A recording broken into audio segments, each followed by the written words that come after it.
करे हुजूर को भी माँ बाप याद आए, अल्लाह के रसूल को भी माँ बाप याद आए। एक दिन अल्लाह के रसूल अलैहिस्सलाम मस्जिद नबवी के कोने में बैठ के मगरिब के बाद चुपके चुपके रो रहे, चुपके चुपके। सहाबा हुजूर को तक रहे थे, सहाबा ने हुजूर को रोते देखा, सहाबा भी रो पड़े। करीब आ गया, हुजूर को घेर लिया, सरकार से पूछा आका रोने की कोई वजह नहीं मालूम, आप क्यों रो रहे हैं, रोने की वजह क्या है? आका फरमाते हैं आज मेरी अम्मी सैयदा आमिना की मुझे याद आ गई।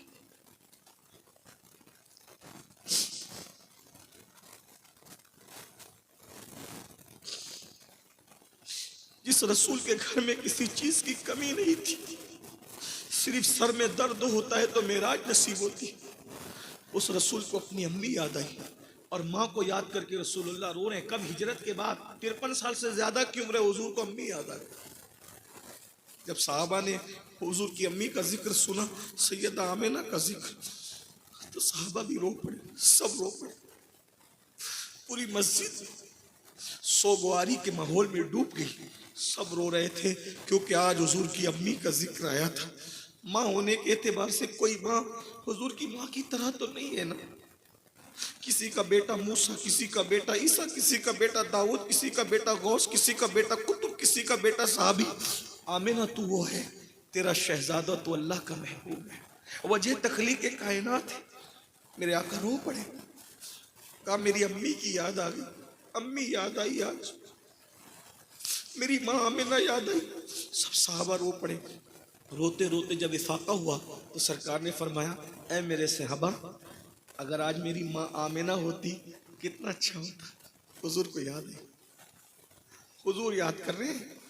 ना फरमानो, जब तुम्हारा कोई दिल दुखाएगा तो तुम्हें माँ याद आएगी, जब तुम्हारी औलाद तुम्हें घर से बाहर निकालेगी लात मार के तो तुम्हें माँ याद आएगी, बाप याद आएगा, बाप के साथ किया हुआ जुल्म याद आएगा। और सुनो, आज जितना जुल्म तुम अपने माँ बाप पे करोगे उससे डबल जुल्म तुम्हारी औलाद तुम पे करेगी। तैयार हो जाओ, कमा तदीनु तुदान, तुम जैसा करोगे वैसा भरोगे।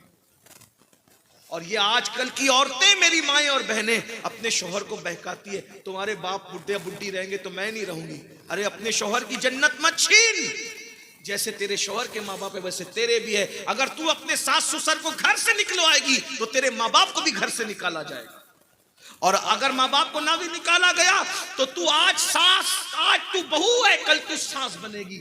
आज तू अपनी सास पर जो जुल्म करेगी कल तेरी बहू भी तुझ पे जुल्म करेगी। मेरी बहन, अल्लाह दूर नहीं है, अल्लाह बहुत नजदीक है। नहनु अक़रबु इलैहि मिन हब्लिल वरीद। एक दूसरे पे जुल्म मत करो, मत जुल्म करो। आका अलैहिस्सलाम को माँ याद आई, हुजूर रो पड़े, हुजूर की अम्मी जान की याद आई। जब रोते रोते सबको इफाका हुआ, थोड़ा राहत मिली तो फरमाया आज मेरी माँ आमिना हयात होती तो कितना अच्छा होता, क्या होता, कैसा मंजर होता। हुजूर, अब हुजूर तसव्वुर कर रहे हैं, आप भी तसव्वुर कीजिएगा कैसा मंजर, क्या हालात होते। साहबा कहते हुजूर क्या होता?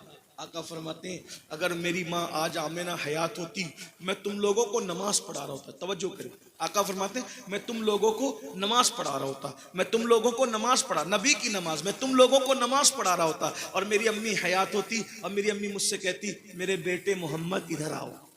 मैं नमाज में होता और मेरी माँ कहती, बेटा क्या कहती, इधर आओ, तो मैं क्या करता? साहबा कहते हुजूर क्या करते? आका फरमाते मैं नमाज छोड़ देता, मेरी माँ के लिए मैं नमाज छोड़ देता और लब्बैक या अम्मी कहते हुए, लब्बैक या उम्मी कहते हुए मैं अपनी माँ की बारगाह में हाजिर हो जाता। ये माँ है, ये माँ है। आज पसंद की शादियों के चक्कर में माँ को रुला रहे हो, बाप को रुला रहे हो। तो मैं क्या अर्ज कर रहा था, माँ माँ होती, माँ जैसा कोई नहीं। उस लड़की ने, उस नौजवान लड़की ने जब अपने बच्चों को बिलखते देखा भूख से, और एक बच्चे ने कहा माँ या तो खाने का इंतजाम करो या फिर हमारा गला घोंट कर हमें मार डालो। उस माँ की ममता तड़प गई, मचल गई माँ, और उस माँ ने कहा आज मैं जिना कर लूंगी। अब तवज्जो, बहुत नाजुक मोड़ पे ये बात आ गई। उस माँ ने कहा दिल ही दिल में आज मैं जिना कर लूंगी, आज मैं बदकारी कर लूंगी, बच्चों की जान बचा लूंगी। मेरे बच्चों की जान बच जाएगी फिर मैं तौबा कर लूंगी। तौबा करो तो अल्लाह माफ कर देता है। ये शैतान का बड़ा मक्र है, शैतान का बड़ा फरेब है मेरे भाई, बड़ा फरेब है शैतान का। शैतान वसवसे डालता है। क्या वसवसा? अरे गुनाह कर लो, बाद में तौबा कर लेना। मेरे भाई, किसने गारंटी दी कि तौबा की मोहलत मिलेगी? अगर गुनाह करते करते मौत आ गई तो अल्लाह को क्या मुंह दिखाओगे? अगर गुनाह जिंदगी कोई भरोसा है? कोई तकरीर करते करते मर गया, कोई खाते खाते मर गया, कोई सोते सोते मर गया, कोई बैतुल खला करते करते मर गया। अल्लाह की पनाह, अल्लाह की पनाह। अल्लाह से दुआ करो, अल्लाह कभी गफलत वाली मौत न देना, तेरी नापसंदीदा मौत न देना। अल्लाह मौत दे तो हालत सजदा में दे, मदीने मुनव्वरा में दे, महबूब के कदमों में दे, बकी में 2 गज जमीन अता फरमा, तेरी पसंदीदा मौत अता फरमा। अल्लाह अकबर। क्यों? इसलिए कि जो जिस हालत में मरेगा उसी हालत में वो उठाया जाएगा। उस लड़की ने सोचा चलो गुनाह कर लेते, बाद में तौबा कर लेंगे। निकली घर से इसी सोच से, बाद में तौबा कर लेंगे। जैसे ही गई, उसने फिर कमरे में बुलाया। क्या सोचा? मदद कर दे मेरी, बहुत दुआ दूंगी तुझे, मैं तेरी कोई मदद नहीं करूंगा। अपना जिस्म मेरे हवाले कर, वरना मैं तेरी कोई मदद नहीं करूंगा। उसने उस नौजवान को देख करके कहा। अब वो सोच रही थी कि मैं हाँ कर दूं।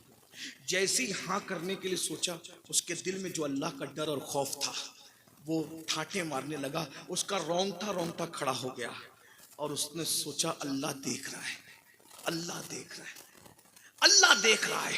उस नौजवान से कहा, ए नौजवान, अल्लाह देख रहा है, अल्लाह देख रहा है। सब दरवाजे तूने खिड़की बंद कर दी, एक दरवाजा अल्लाह और बंदे के दरमियान खुलता है, उसको कोई बंद नहीं कर सकता। अल्लाह देख रहा है, अल्लाह से डर। लज्जत के लिए गुनाह मत कर, लज्जत चली जाएगी, गुनाह बाकी रह जाएगा। नौजवान ने कहा, कुछ भी हो, मैं तेरे साथ ज़िना करूंगा, बदकारी करूंगा तो ही तेरी मदद करूंगा, वरना नहीं करूंगा। उस लड़की ने कहा, सुन, एक एक बच्चे को भूख से मरता हुआ, तड़प तड़प कर मरता हुआ देख लूंगी, लेकिन अल्लाह की नाफरमानी नहीं करूंगी। मैं जा रही हूं और वापस भी नहीं आऊंगी। ये उस गरीब लड़की का तकवा था, परहेजगारी। वो घर चली गई और सुन्नते फातिमी अदा करते हुए सर सजदे में रख के कहा, अल्लाह तूने चोंच दिया है, तू दाने का भी इंतजाम कर। तेरा तो वादा है ना, तूने वादा किया है कि जो मुझसे डर के गुनाह छोड़ देगा, मैं उसको ऐसी जगह से रोजी दूंगा जहां उसका गुमान भी नहीं जाएगा। अभी ये दुआ कर ही रही थी कि दरवाजे पे दस्तक, सजदे से सर उठाया, दरवाजा खोला तो वही नौजवान खड़ा था, साजो सामान लेके। लड़की ने कहा, अब क्यों आया है जालिम पापी, क्यों आया है? मैं तो तेरा घर छोड़ करके आ गई। उस नौजवान ने कहा, मेरा दिल बदल गया। जब तू गरीब होकर अल्लाह से इतना डरती है तो हमें मालदार होकर अल्लाह से कितना डरना चाहिए। ये साजो सामान मैं लाया हूं, ले लो, कबूल कर लो। लड़की ने कहा, रुक, अभी नहीं। फिर उसने सजदा शुक्र अदा किया और सजदे से सर उठाकर मेरे पास आके कहा, ए अल्लाह, अगर ये नौजवान अपने दावे में सच्चा है तो मैं दुआ करती हूँ दुखी दिल से कि इस पर जहन्नम की आग भी हराम कर दे और इस पर दुनिया की आग भी हराम कर दे। मेरी दुआ है, एक गरीब बंदी की दुआ, टूटे हुए दिल की दुआ है, इस पर जहन्नम की आग भी हराम कर दे और दुनिया की आग भी हराम कर दे। और उसने वो सामान मुझसे ले लिया। वो नौजवान अपने दोस्तों को कहता है, मेरे भाई, ये उसी लड़की की दुआ का असर है कि अल्लाह ने मुझे ये करामत दे दी। क्या मैं आग में हाथ डालता हूँ तो आग मेरे हाथ पे असर नहीं करती? उम्मीद है, 2 दुआ दी थी, जहन्नम भी हराम, दुनिया भी हराम, तो दुनिया की आग तो हराम हो गई। उम्मीद है कि इंशाअल्लाह जहन्नम की आग भी हराम मुझ पर होगी। आप मुझे बताएं, एक लड़की अगर अपनी आबरू बचाए, मुत्तकी बन जाए, परहेजगार बन जाए, तो उसकी दुआ में इतना असर हो जाता है, उसकी दुआ में इतनी तासीर पैदा हो जाती है कि वो जिसको दुआ देती है उसको करामत मिल जाती है, तो खुद उसकी अपनी करामत की शान का आलम क्या होगा जिसने तकवा इख्तियार किया, परहेजगारी इख्तियार किया। अपनी गुफ्तगू समेटते हुए बस आखिरी बात करना चाहता हूँ।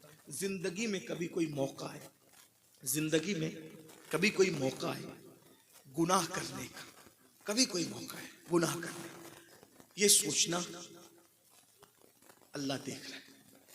हदीस पाक में आता है, जो ये सोच करके गुनाह छोड़ देना कि अल्लाह देख रहा है, अल्लाह तबारक व तआला उसी वक्त तो उसको जन्नतुन नईम का मुस्तहिक करार देता है और बेहिसाब उसको जन्नत नईम मिल जाती। अल्लाह देख रहा है, अल्लाह देख। कारों में सफर करते वक्त दिल चाहे चलो यार गाना सुनते हैं, सोचो अल्लाह देख रहा है। अगर अल्लाह ना करे इसी हालत में एक्सीडेंट हो गया तो क्या हो सकता है? पॉसिबल। मरते हैं लोग रास्ते में, चेहरे पे से जो दाढ़ियां मुड़ाकर गटरों में फिकवाते हो, हम में से कोई बंदा अल्लाह का अजाब बर्दाश्त करने की ताकत नहीं। जब पहाड़ पिघल जाएंगे जहन्नम में तो बताओ क्या। आज नमाज से भी हम कोसों दूर, इतनी बड़ी तादाद में, बारिश के बाद भी आप इतनी बड़ी तादाद में, हजारों की तादाद में माएँ और बहनें भी सब बैठी। कितने लोग इशा पढ़ के आए, कितने जाके फजर पढ़े। सोचिए, नमाज छोड़ दी, इबादत छोड़ दी। हुजूर शेख आजम के उर्स में आने वालों, शेख आजम उस वली का नाम है जिसने सफर में भी कभी नमाज नहीं छोड़ी। सफर में भी गाड़ियां रुकवा कर नमाज पढ़ते थे, सफर में भी ट्रेनों में नमाज पढ़ते थे। हमारे बुजुर्गों का कदम हमने छोड़ दिया, हमने अपने बुजुर्गों का तरीका छोड़ दिया। तो मैं बात जो समेटते हुए कर रहा हूँ, एंड पर सब भाइयों की बहनों की तवज्जो। जब गुनाह करने को दिल चाहे, सोचो कि अल्लाह देख रहा है, अल्लाह देख रहा है। जिंदगी में कभी एक गुनाह ये सोच करके छोड़ देना कि अल्लाह देख रहा है। सबकी इज्जत करते हो ना, अपने अल्लाह की भी तो इज्जत करो। और सबसे ज्यादा इज्जत का हकदार कौन है? अल्लाह ही तो है। वमा क़दरुल्लाह हक़्क़ क़द्री, तुमने अपने अल्लाह की ऐसी कद्र नहीं की जैसा कद्र करने का हक था। अल्लाह देख रहा है।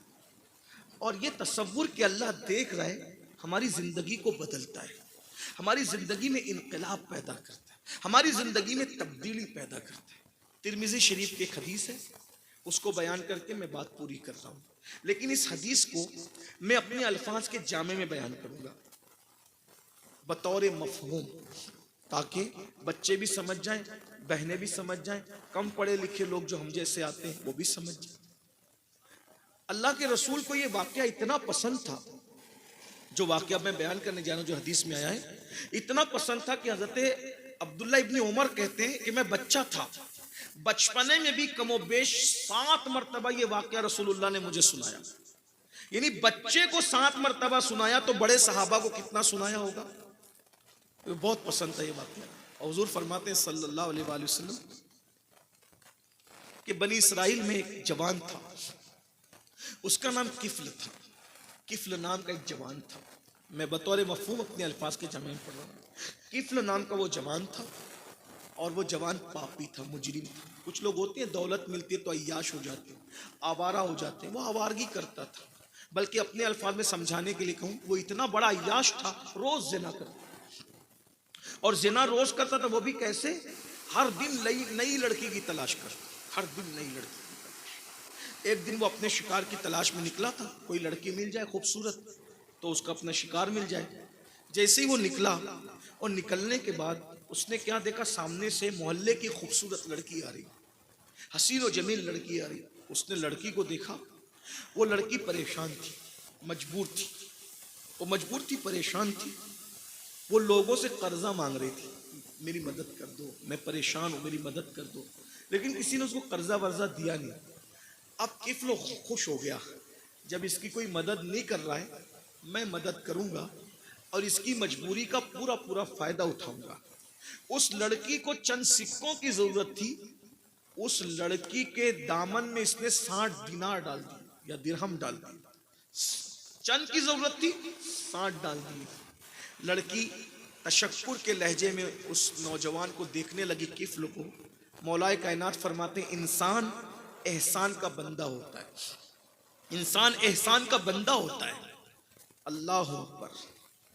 वो लड़की ने जैसे ही तशक्कुर की नज़र में किफ्ल को देखा, किफ्ल ने कहा, मैंने तुझ पे जो एहसान किया है उसका कोई बदला मैं नहीं चाहता, बस इतना चाहता हूँ थोड़ी देर चल के तुम मेरे कमरे में बैठ जाओ, फिर चली जाना। अब चूंकि उसने दिरहम दिनार ले लिए थे, एहसान तले दब गई थी, इनकार नहीं कर सकती थी। बस यहाँ रुक कर बात आगे बढ़ाने से पहले चंद जुमले दर्द दिल के तौर पर सुन लीजिए। आज कहते हो ना, लोग मुर्तद हो रहे हैं, मजहब जब तब्दील कर रहे हैं, मसलक तब्दील कर रहे हैं, वजह हम किसी की मदद नहीं कर रहे, हम जालिम हैं, जालिम। लड़कियों को शौक नहीं है काफिर होने का। 30-30, 35-35 साल की उम्र में पहुंच गई, तुम रिश्ता नहीं ले जाते उनके घर। क्यों? क्योंकि वहां से तुम्हें जहेज नहीं मिलेगा, भीख नहीं मिलेगी। करीबों की बच्चियां क्या बताएं, सब नहीं लेकिन आज सबसे ज्यादा जिनकी बच्चियां लॉजों में बिक रही है वो कलमा पढ़ने वाली कौम है। हम मदद नहीं कर, हम 5 लाख रुपए जलसे के नाम पे तो खर्चा कर सकते। मैं जलसे का मुखालिफ नहीं हूं, लोग बात को अलग रंग देते हैं। 5 लाख रुपए जलसे पे तो खर्च कर सकते हैं, 2 लाख रुपया हम मोहल्ले के गरीबों पे खर्च नहीं कर सकते। अगर हम किसी बुजुर्ग का उर्स करेंगे, कव्वाल कव्वालन को बुलाएंगे, लाखों रुपया उन पे लुटा देंगे, लेकिन किसी गरीब की बच्ची के सर पे हम दुपट्टा नहीं डाल सकते। आप मदद नहीं करोगे तो कौम की बच्चियां निकलेगी हाथ से। आप अपने आप में डूब के सोचो, मेरे भाई हम इतने खुदगर्ज हो चुके, हम अपनी सगी भतीजियों पे तवज्जो नहीं करते, हम अपनी सगी भांजियों पे तवज्जो नहीं करते, हम अपनी बहनों पे तवज्जो नहीं करते। मेरे भाई आप किसकी मदद करोगे? अगर एक मुसलमान सिर्फ अपने खानदान को संभाल ले, पूरा मुल्क संभल जाएगा। लेकिन कोई किसी की मदद करने तैयार ही नहीं, कोई किसी की इमदाद करने तैयार ही नहीं। मेरे भाइयों आओ, अपनी सोच बदलो, अपनी फिक्र बदलो। हमने 1-1 करोड़ के मीनार तो बना लिए, लेकिन हमने अपनी कौम की बच्चियों की इज्जत की हिफाजत का क्या सामान किया? ये 1-1 करोड़ के मीनार हमारी इज्जत नहीं बचा सकते। मीनार बनाओ, लेकिन 1-1 करोड़ के मीनार हमारी इज्जत नहीं बचा सकते। इज्जत बचाना है, एक दूसरे की मदद करना सीखो, एक दूसरे की इमदाद करना सीखो। सहाबे किराम ने एतिकाफ तोड़ दिए मदद के लिए।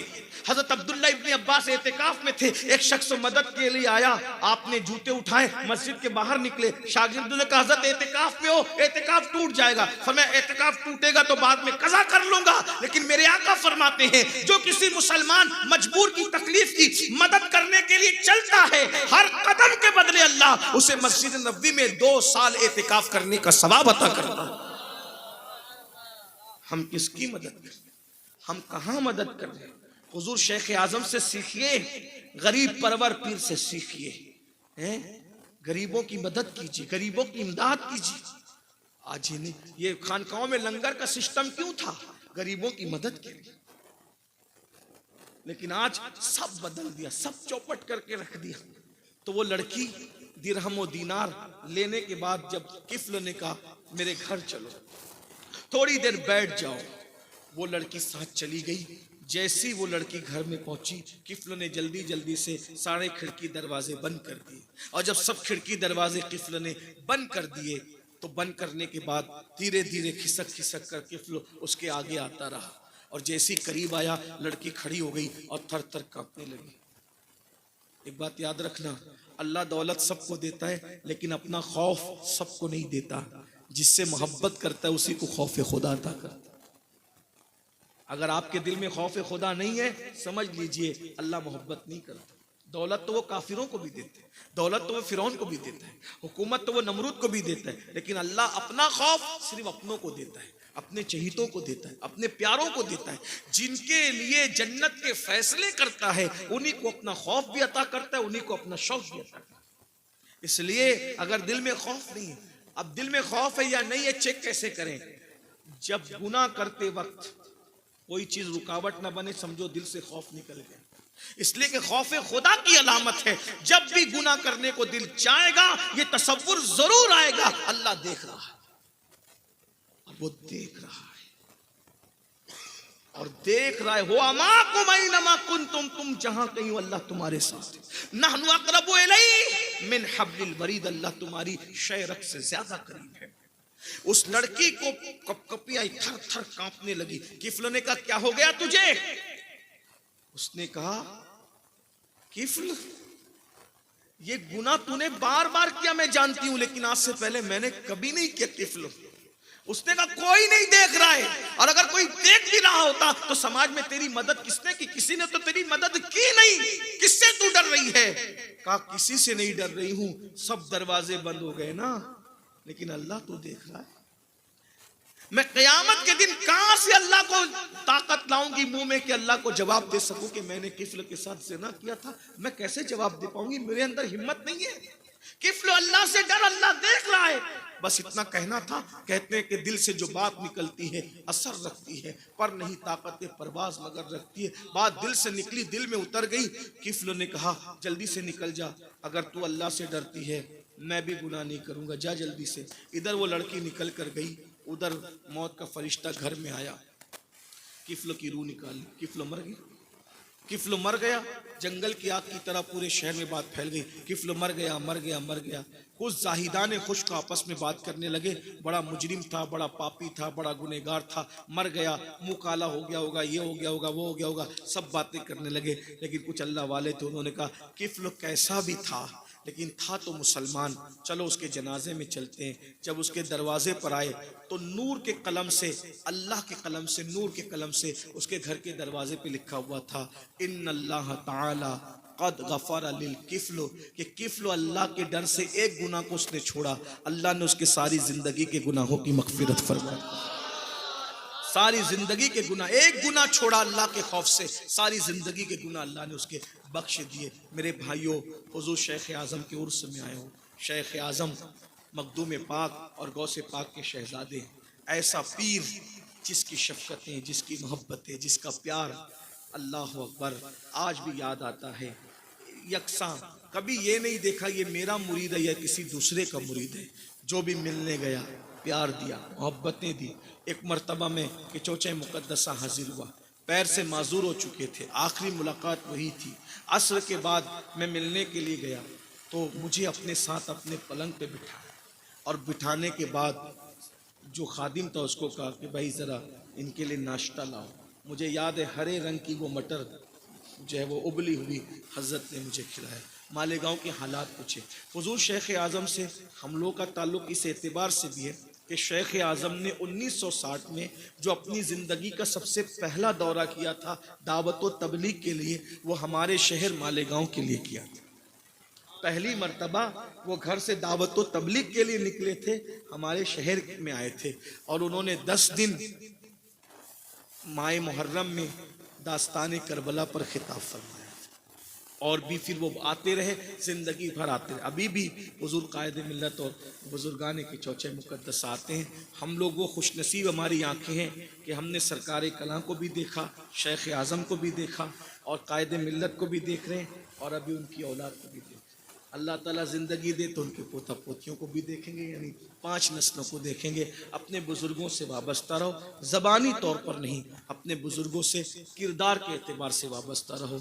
गुफ्तार के गाजी मत बनो, किरदार के गाजी बनो। अल्लाह पाक की बारगाह में दुआ करता हूँ कि अल्लाह तबारक व तआला अपने प्यारे हबीब के सदक़े हम सबको अमल करने की तौफ़ीक़ अता फरमाए, जहन्नम की आग से हम सबको बचाए। जो पैगाम बहनों को दिया गया, भाइयों को दिया गया, उम्मीद है आप सब उस पर अमल करेंगे, नमाजों के पाबंद बने, एक दूसरे के मददगार बने। अल्लाह ताला सब पर करम की नज़र फरमाए। गुफ्तगू के दरमियान कोई गलती हो तो अल्लाह ताला माफ़ फरमा दे। अस्तग़फिरुल्लाह रब्बी मिन कुल्लि ज़ंबि व अतूबु इलैहि व मा अलैना इल्लल बलाग। अस्सलामु अलैकुम व रहमतुल्लाहि व बरकातुहू।